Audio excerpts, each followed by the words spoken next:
I'm Tony Negri. I'm the Commercial Product Manager with Phillips 66 Lubricants. We're here in the shop today to tear down this 2016 Volvo D-13 engine. It has 762,000 miles on it. It's been driven coast-to-coast service for a large overnight package delivery service with a tandem driver team pulling off in tandem trailers. They've accumulated this mileage very, very quickly. We've been running 30,000 mile drain intervals, which is pretty typical for Volvos of this generation. Now, this Volvo represents a really interesting case in that Volvo has objected to the use of FA4 in their engines. We have felt very confident in the ability of our product, and as such, we offer a class exclusive warranty for the use of Guardol FE 10W30 in Volvo engines 2014 and newer. So we're really excited to show you the results as we tear down this engine and show the actual performance of Guardol FE in an engine of this generation.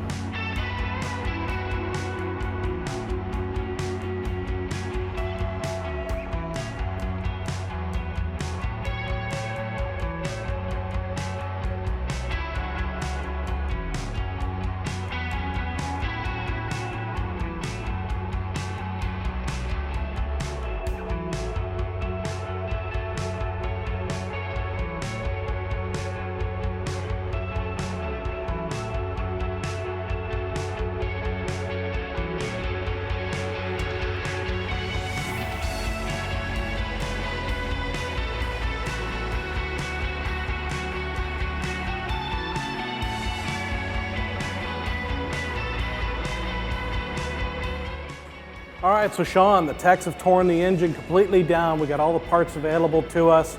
We had a couple early glimpses as they were going through the process. Some things that got us really excited about what we were gonna see. So now we got all the parts. Let's talk about some more detail. What did we see? Yeah, let's take a closer look at some of these major components when low viscosity fluids may be a concern. Specifically the valve train area. You can see the camshaft, Tony, is showing no wear whatsoever. All the lobes look perfect.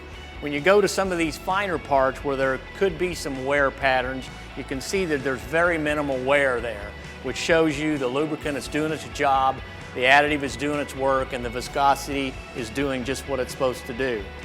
The engine bearing had very acceptable wear and they're good to go. Moving on to the piston area, in your earlier shots, the pistons weren't out. You can see though that there is minimal skirt contact on the liner. So in this viscosity area, this particular piston is being protected in place.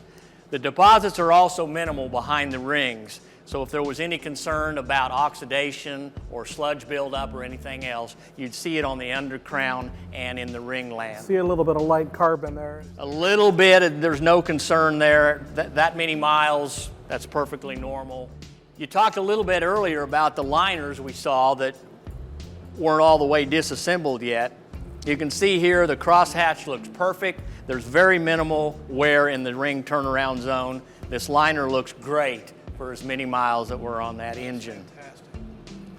One more area that might be a concern when talking about low viscosity fluids in a diesel engine is the piston wrist pin and of course the wrist pin bushing. The pin you can see is in perfect condition. The wrist pin bushing itself shows minimal wear, doing its job. The viscosity was there. This engine was protected. All right, so Shawn, Volvo's got a particular interest and they sponsor the T13 oxidation test as part of the CK4 and FA4 qualifying battery test.